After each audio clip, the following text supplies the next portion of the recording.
Кремль. Центр России. Цитадель власти. Больше 5 веков. Эти стены не только надежно скрывают государственные тайны, но и защищают их главных носителей. Мы начинаем эту серию не из Кремля, потому что основные события, о которых мы повествуем в этом фильме, происходили здесь, на ближней даче в Кунцево. Для тех, кто не видел первую серию, я напомню, что мы поставили перед собой задачу с помощью уникальных свидетельств людей, которые в конце жизни находились рядом со Сталиным, попробовать понять, что стояло за известной чередой событий, сопровождавших уход Сталина из жизни.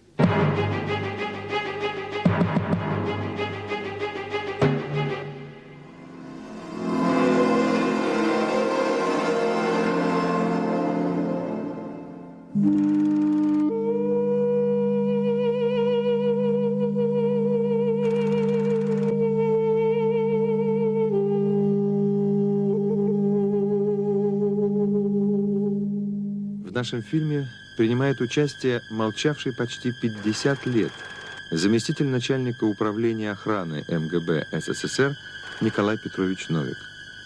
В первой серии вы видели кадры, когда через 47 лет Новик оказался на знаменитой ближней даче Сталина.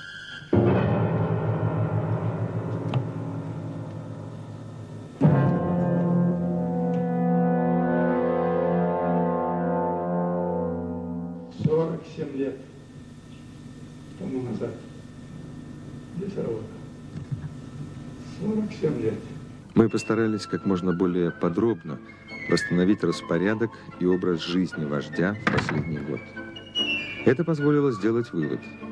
В 1952 году на этой даче почти постоянно жил старый, очень нездоровый, одинокий человек, опасавшийся за свою жизнь. Прежде всего потому, что чувствовал ту скрытую борьбу, которая уже разворачивалась в его ближайшем окружении за место будущего вождя.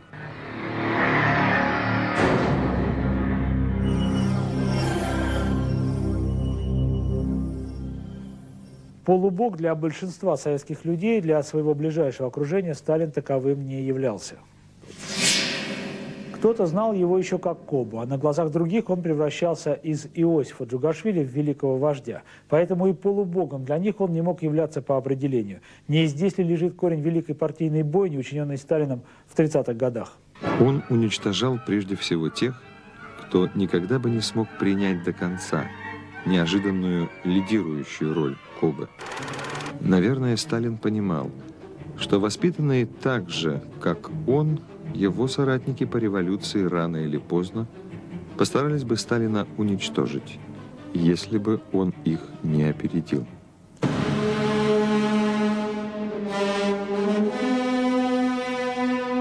После войны, своего звездного часа, Сталин находился в зените славы и могущества. Он не мог не понимать, что угроза его абсолютной власти могла исходить с двух сторон. Генералов и маршалов, выигравших войну и очень популярных в народе, с одной стороны, и ближнего круга, опиравшегося на спецслужбы и боявшегося новых партийных чисток, с другой. И, наверное, не было случайностью тотальное прослушивание квартиры Жукова и других представителей высшего генералитета. Совершенно секретно, товарищу Маленкову. По вопросу об установлении аппаратуры подслушивания в доме номер 3 по улице Грановского докладываем. В архивных материалах 2-го спецотдела МВД СССР были обнаружены документы, утвержденные Кабуловым и Абакумовым по установке оперативной техники подслушивания на квартирах товарищей Буденного, Жукова и Тимошенко, проживающих в этом доме. Совершенно секретно товарищу Сталину. Представляю при этом справку о зафиксированном оперативной техникой 31 декабря 1946 года разговоре Гордова со своей женой и справку о состоявшемся 28 декабря разговоре Гордова с Рыбальченко. Гордов. А почему я должен идти к Сталину и унижаться перед... Далее следуют оскорбительные и похабные выражения по адресу товарища Сталина. Татьяна Владимировна, жена. Я уверена, что он просидит еще только год. Гордов. Я говорю, каким он был, оскорбительное выражение, когда вызвал меня для назначения, оскорбительное выражение, плачет, сидит, жалкий такой. И пойду я к нему теперь? Я же видеть его не могу, дышать с ним одним воздухом не могу. Это похабное выражение, которое разорило все. Инквизиция сплошная. Люди просто гибнут. Что сделал этот человек? Разорил Россию, ведь России больше нет. Татьяна Владимировна, вот сломили такой дух, как Жуков, Гордов. Да, и духа нет. Вся эта информация без промедления ложилась Сталину на стол. Он не зря в мае 46-го назначил Виктора Абакумова министром госбезопасности вместо Меркулова, личного друга Берии. Отношения Берии и Абакумова всегда были прохладными. Стенограммы прослушанных разговоров дают нам возможность понять, почему одним из первых шагов Абакумова была чистка военных рядов. В результате были арестованы Гордов, Рыбальченко, Кулик, главный маршал авиации Новиков, от которого пытались добиться показаний на самого Жукова. Жукова Сталин арестовать не решился. Тот был лишь снят с должности замминистра обороны и отправлен командовать Одесским военным округом в ссылку. Поставив Абакумова на должность шефа МГБ, Сталин одним ударом добился двух целей. Осадил военных и ослабил влияние Берии. Он ценил в Берии его организаторские способности, но доверять перестал уже в начале войны. Был случай, когда Сталин в резкой форме потребовал от дочери Светланы немедленно уехать с дачи Берии, сказав недвусмысленно: «Сейчас же езжай домой. Я, Берия, не доверяю». А потом, в конце 40-х, за обедом, Сталин вдруг огляделся и спросил Берию: «Почему я окружен грузинами?» «Товарищ Сталин, это люди, ваши верные слуги. Они всецело преданы вам». «А русские? Что же мне, не преданы?» – спросил Сталин. «Все, кто здесь находится, это вполне лояльные слуги», – не унимался Берия. «Мне не нужна их лояльность. Гони их вон». Какой вывод из всего этого должен был сделать Берия? Однозначный. Он слишком хорошо знал хозяина и понимал, что может быть с ним, когда, например, закончится программа создания водородной бомбы, которую Берия курирует, и у Сталина не будет никаких сдерживающих моментов в уничтожении главного претендента на трон. Тандем Берия-Маленков был самым сильным в окружении Сталина. Прежде всего потому, что контролировал спецслужбы. Маленков, кстати, по линии Политбюро. Эти двое могли играть на опережение, опираясь на спецслужбы, которые в такой стране, как Советский Союз, имели огромную власть. И именно поэтому Берия и Маленков имели к концу жизни Сталина преимущество перед другими ближайшими соратниками – Булганиным, Хрущевым, Молотовым, Кагановичем, Микояном, Ворошиловым и далее по списку.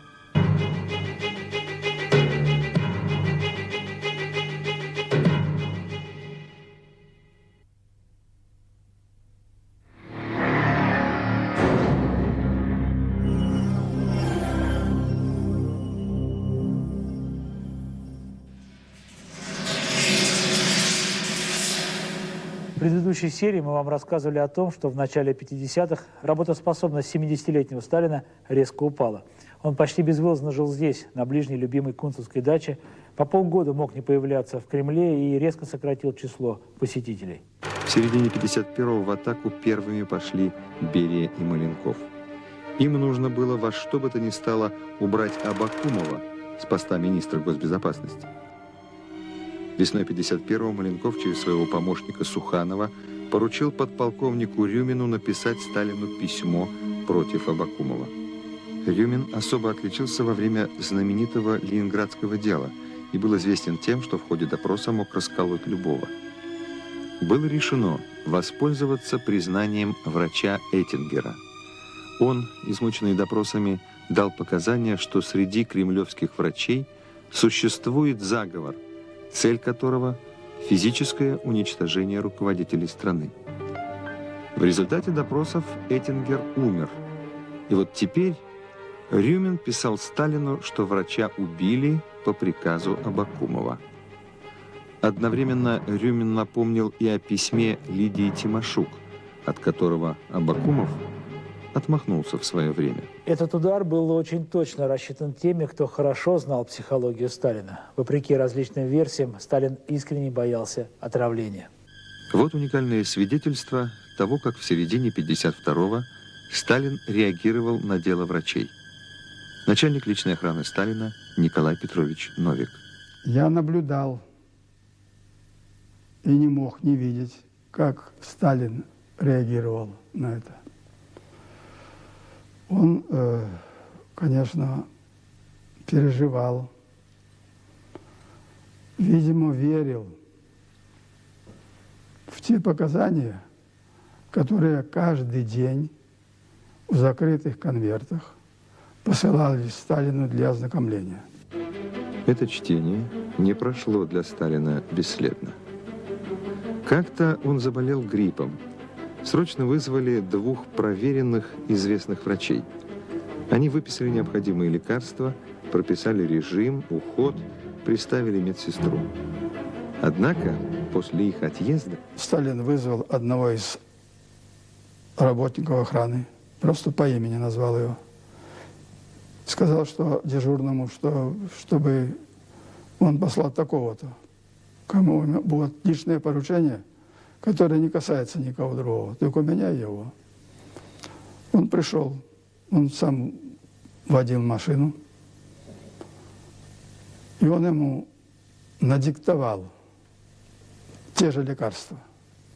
И сказал, чтобы он сел на машину сейчас, в машину и поехал, если я не ошибаюсь, деревня Грязи. Там есть хорошая аптека сельская. Это лекарство там купи. Скажи, что это для твоей бабушки. куда ездил и зачем, офицер рассказал своему начальству много позже. Оказалось, что лекарства, привезенные из Кремлевской больницы, Сталин выбросил в унитаз. Итак, докладная Рюмина попала в точку. Абакумов был арестован 12 июля 1951 года и помещен в партийную тюрьму, ныне хорошо известную как «Матросская тишина». На его место Сталин назначил Игнатьева, партийного работника из Белоруссии, главная характеристика которого – никакой. Впрочем, на том этапе это устроило всех. С 9 августа 1951 по 12 февраля 1952 Сталин не принял в своем кремлевском кабинете ни одного посетителя. Ни одного. Полгода вождь в Кремле не появлялся. Причиной всему – пошатнувшееся здоровье. Для окружения это был еще один сигнал. В сентябре 1951 на своей даче в Цхалтуба в разговоре с министром госбезопасности Грузии Рухадзе Сталин вначале нелицеприятно отозвался о Берии, затем отметил, что в последнее время Берия чуть что подсовывает нам мингрельцев. И, наконец, обвинил Рухадзе в том, что тот плохо проявляет инициативу. Намек хозяина Рухадзе понял хорошо, но еще в течение 2 недель никаких шагов не предпринимал. Страх и колебания заставили его поделиться информацией со своим замом. В ту же ночь тот настрочил донос министру госбезопасности Игнатьеву. И очень скоро бумага легла на стол Сталину. Что сделал Сталин? Приказал в присутствии Рухадзе этот рапорт сжечь. Тот понял все. Так началось мингрельское дело, в ходе расследования которого Сталин произнес: «Ищите большого Мингрела». Этим большим Мингрелом был Лаврентий Павлович Берия. Удар хозяин рассчитал точно. Уже после смерти Сталина Берия, пока еще был в силе, попытался срочно закрыть мингрельское дело. Вот в этой секретной записке в президиум ЦК от 6 апреля 1953 года он с плохо скрываемой яростью обвиняет Рюмина, Игнатьева и, внимание, Сталина в жестокости и необоснованности мингрельского дела. Но это было потом. А тогда, осенью 1951-го, Берия не мог не испугаться за свое будущее. Как, впрочем, и другие члены Политбюро.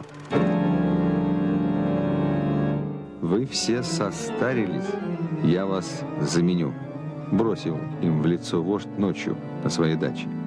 После этого ставки стали больше, чем жизнь.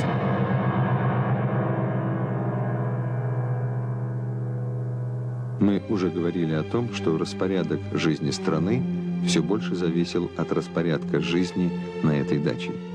73-летний, часто болеющий Сталин все реже выбирался за территорию, огороженную высоким глухим забором.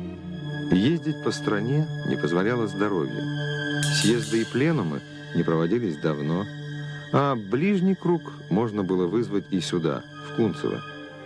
Боявшийся отравления, боявшийся врачей-убийц, Сталин боялся и поездок вне территории дачи. Слушай, был в феврале, когда место поворота налево, значит, он приказал повернуть направо через Воробьевы горы. В тот день снег был рыхлым. Дорога, по которой приказал ехать Сталин, не чищена, поскольку ею зимой не пользовались. И, конечно же, тяжелая машина забуксовала. И он с большим неудовольствием, я бы сказал, резко сказал, что вы все меня под пули возите.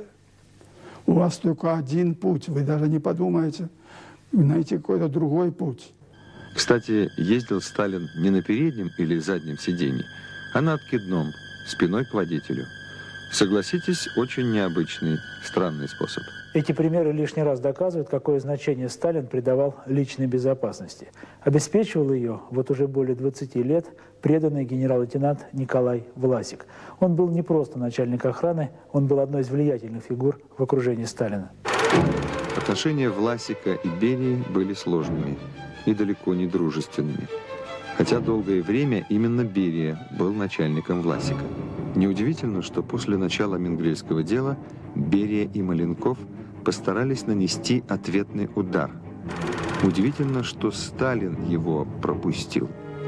Впрочем, мы уже говорили, что ближайшее окружение вождя очень хорошо изучило психологические особенности своего хозяина. Начальник отдела 9-го управления КГБ СССР полковник Геннадий Коломенцев. В 1951 году к Сталину прорвался железный министр финансов Зверев, такой был, и доложил Сталину о том, что Главное управление охраны тратит очень большие деньги, неоправданно. Сталин коротко сказал: «Я разберусь». Кто-то может сказать, что Зверев действовал самостоятельно. Этакий честный партиец, камикадзе, решивший поднять руку на всесильного Власика, а значит и на Сталина. Нам представляется, что дело обстояло намного сложнее. За демаршем Зверева кто-то стоял.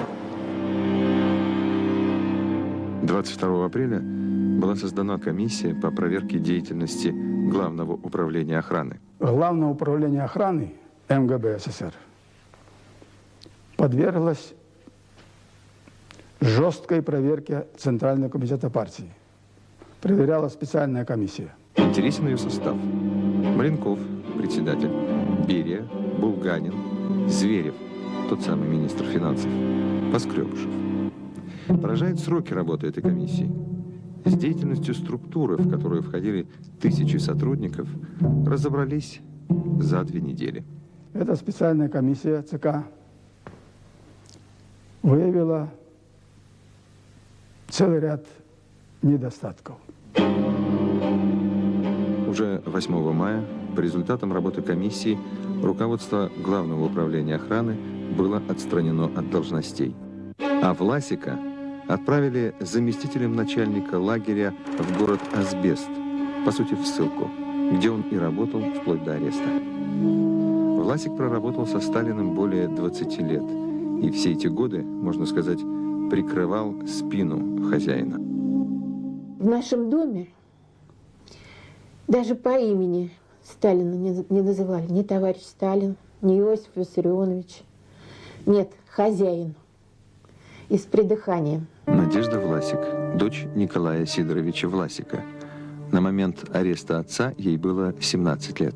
Отец последние годы, особенно при мнительности Сталина, он и контролировал и еду, и все напитки, все, что поступало к Сталину непосредственно, вплоть до того, что сам пробовал. Вот. Этого не могли уже организовать люди, которые не были так преданы. Поэтому он чувствовал, что Берия рвется к власти. И он создаст такие условия, при которых Сталину может, я так думаю, он не говорил. Он боялся, что сократят, каким-то образом сократят его жизнь Сталину.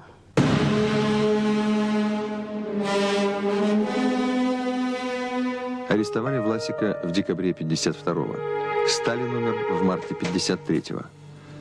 Похоже, Власик что-то знал, когда произносил эту фразу. «Возьмут меня, вскоре не будет Сталина». Уж больно точный прогноз. Итак, Власика арестовали в конце года. А до этого, в мае 52-го, Главное управление охраны преобразовали в обычное управление. Его начальником по совместительству стал сам министр госбезопасности Игнатьев. Но как опытный аппаратчик, через какое-то время он делает классический ход, назначает себе заместителя, на которого и перекладывает всю работу. Этим заместителем стал участник нашего сегодняшнего фильма Николай Новик. Самое интересное во всей этой истории – поведение Сталина. Маниакально боявшийся за свою жизнь, он позволил убрать Власика, можно сказать, прикрывавшего его спину. Готовивший удар по своему ближнему окружению, хозяин вдруг не противится желанию этого окружения ввести в святая святых обеспечение личной безопасности новых людей. Что это? Такая уверенность в своем величии, преклонение перед этим величием всех поголовно подчиненных? Тогда чего он боялся, а главное, кого? Он не мог так быстро забыть стенограммы прослушивания высших генералов и не мог не понимать, сколько людей в мире ненавидят его лютой ненавистью.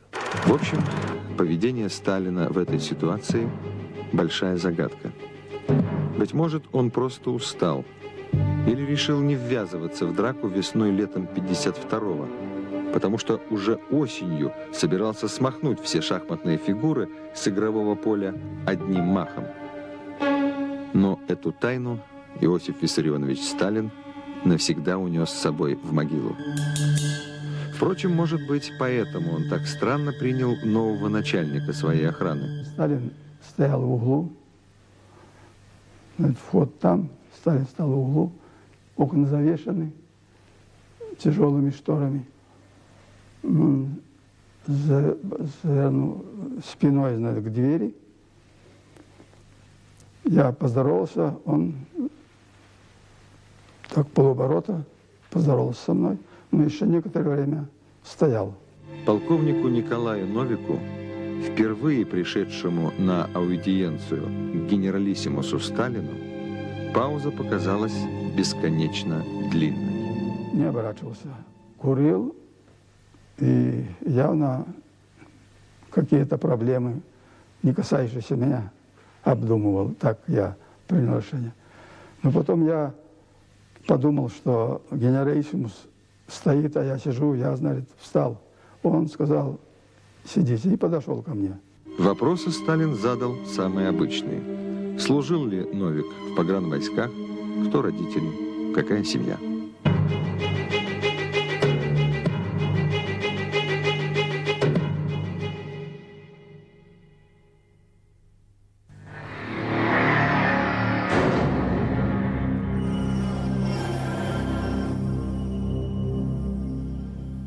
Здесь уместно вспомнить несколько моментов из предшествующей серии. Мы говорили о том, что у Сталина, с точки зрения обычного человека, была очень странная, вернее, несчастная семья. Погибли жена и старший сын Яков, спивался на глазах Василий, ни одного замужества дочери Светланы Сталин так и не принял. Да и внуков своих он видел только 3 из 8. Даже эту сторону жизни Сталина дорогие соратники не оставляли без внимания. Им это зачем-то было нужно. Арестованный в 1953 году по делу Берия Богдан Кабулов показал на следствии, что за Василием Сталиным, Поскребышевым и Светланой вплоть до смерти Сталина велась слежка. Прежде чем рассказать вам о блестящей партии, разыгранной Сталиным на своем последнем 19-м съезде ВКПБ, давайте проследим судьбу Власика. 16 декабря 1952 года его арестовали. Это был страшный день. Не хочется вспоминать, но придется. Не только неожиданно, это я была в шоке. Я пришла из школы 16 декабря 1952 года. Мамы дома не было. И вдруг врывается трое мужчин, очень свирепого вида, начинает бегать по комнатам с такими возгласами: сдать золото, сдать оружие. Перерыли все шкафы, постельное белье, все. Потом в течение 2 или 3 дней описывали конфискованное имущество. Во время обыска пропало много ценных вещей, посуды и драгоценностей. Как всегда, в таких случаях замолчал телефон. Многие товарищи исчезли еще весной, после отставки. Арест стал завершающим аккордом. Мучили его, спать не давали сутками, включали яркий свет в камере, мучили, за стеной заводили пластинку с плачем ребенка. Отец очень любил детей, это его страшно мучило. И потом на допросах прямо, что Берия, а потом и Серов, прямо как говорили: мы тебя уничтожим, мы тебя сотрем в порошок. Дважды устраивали генералу ложные расстрелы. Завязывали глаза, водили в подвал. Командовали солдатам пли, а потом повязку с глаз снимали и возвращали в камеру. Уже после смерти Сталина семье Власика разрешили единственное свидание. Вот это тяжело вспоминать. Надежда Власик, дочь Николая Сидоровича Власика. Увиделись мы в конце марта. Или в середине марта, вот не могу точно сказать. Арестовывали бравого генерала. А пришел на свидание согбенный старик, шаркающий походкой. Смотреть было тяжело на него. Это я никогда не забуду. Мое впечатление тогда о нем никогда не забуду. Эту часть нашего фильма мы назвали «Последний и решительный» не случайно. То, что произошло на 19-м съезде и последовавшем за ним пленуме ЦК, без содрогания его участники не вспоминали.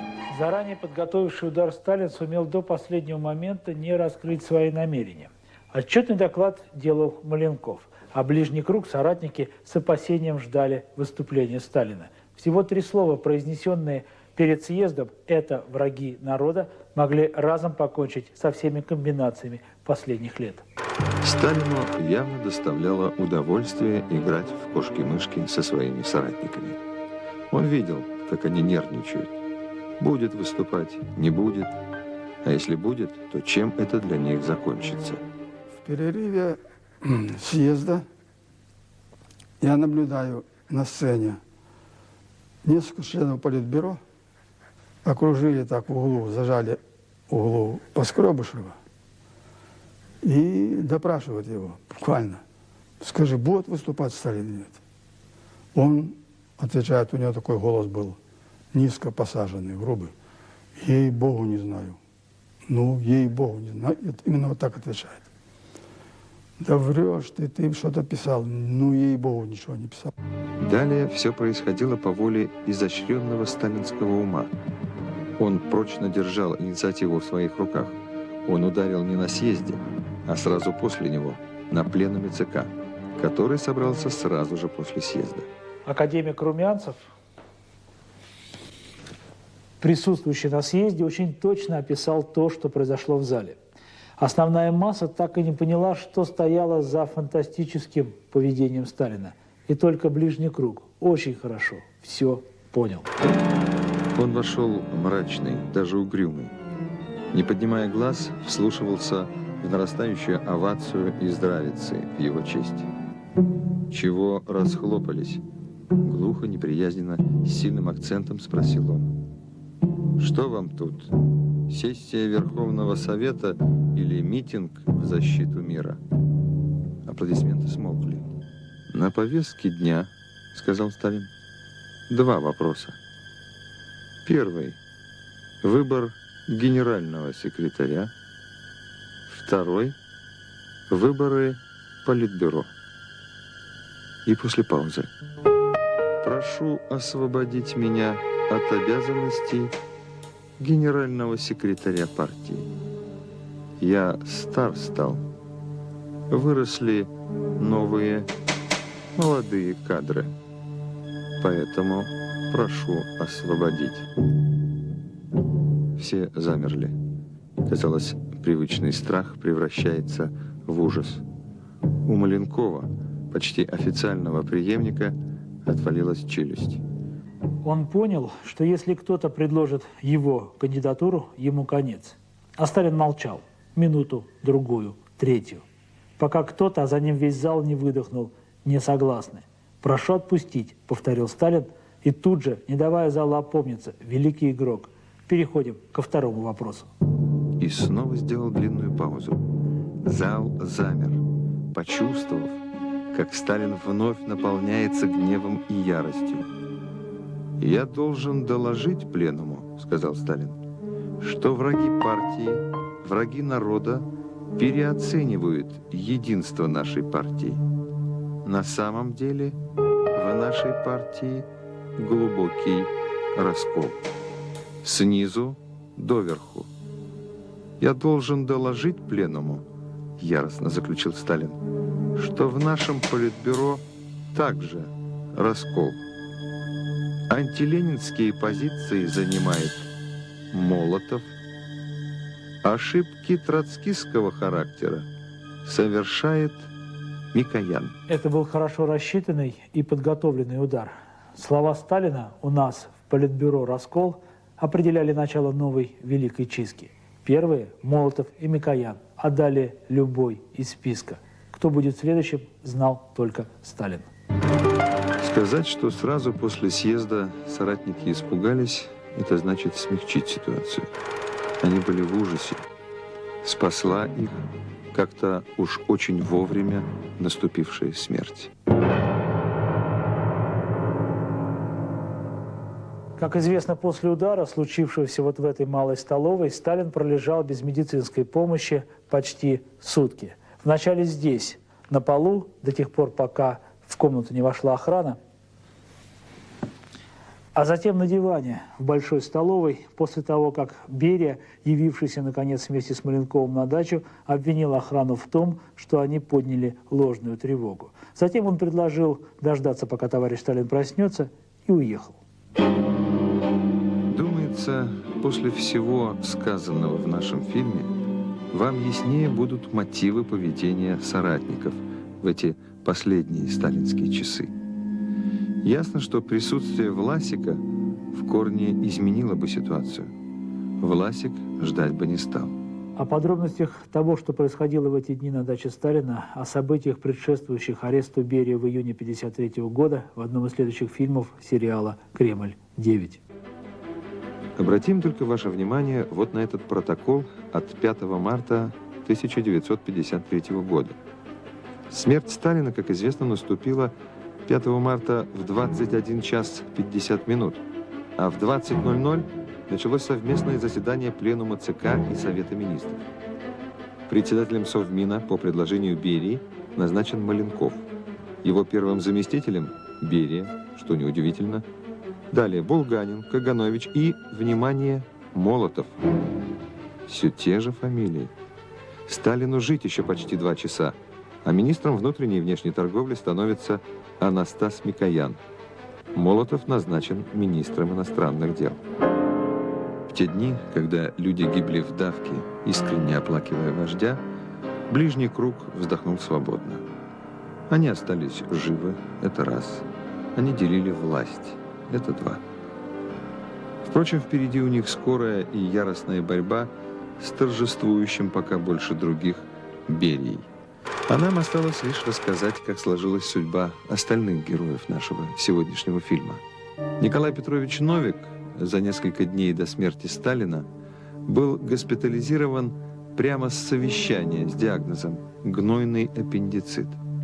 Затем ему предложили на выбор или место начальника Тульского управления МГБ, или, с огромным понижением, должность заместителя начальника отдела эмиграции в разведывательном подразделении. Новик выбрал второе и вскоре уехал за границу, подальше от Москвы. Николай Сидорович Власик в 1955 году был приговорен к ссылке на 10 лет и сослан в город Красноярск. В мае 1956-го он был помилован и вернулся в Москву. До конца своих дней ничего плохого о Сталине не говорил. Неоднократно пытался восстановиться в партии. После последнего отказа в декабре 1966 года тяжело заболел. Скончался 18 июня 1968 года. Светлана Сталина в 1967 году осталась за границей. Ныне живет в Англии, в доме престарелых. Василий Сталин был арестован на 53-й день после смерти отца. Ближний круг, вскормленный Сталиным, не стал ждать даже ради приличия. Ведь огромное число людей еще не отошло от шока, продолжая оплакивать вождя. Василия могли изолировать и более мягким способом. Домашним арестом, например. Или хотя бы подождать год-другой. Нет, арестовали почти сразу после похорон. 2 года он находился под арестом без суда и лишь в 1955-м был приговорен к 8 годам заключения. Умер 19 марта 1962 года в ссылке в Казани.